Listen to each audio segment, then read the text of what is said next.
In this lecture, we shall talk about beams of composite sections, also known as flitched or composite beams. By definition, a beam made up of two or more different materials joined together in such a manner that they behave like a single piece is called a composite beam or flitched beam. Such beams are used when one material, when used alone, requires a larger cross-sectional area which is not suited to the space available, and also to reinforce the beam at regions of high bending moment or to equalize the strength of the beam in tension or compression. In flitched beams, usually a wooden beam reinforced by metal strips and concrete beams reinforced with steel rods are most common to increase the strength of the wooden beam and to decrease the cross-sectional area of the beam. For the case of wooden beams with steel metal strips, wood provides flexibility and lightness, while steel contributes strength and durability.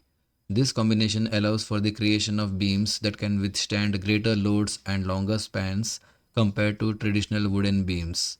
The purpose of using flitched beams is to achieve an optimal balance between the advantageous characteristics of both wood and steel, resulting in a structurally robust and cost-effective solution for various construction projects. Let us consider a composite beam made up of wood and steel. We know that the total moment of resistance M equals ms plus mw, which is equal to sigma s times zs plus sigma w times zw. Let's call this as equation 1.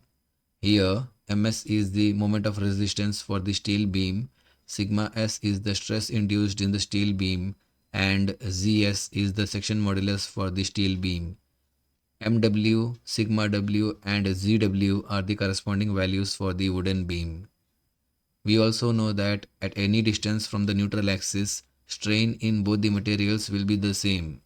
That is, epsilon S equals epsilon W, or sigma S over ES equals sigma W over EW.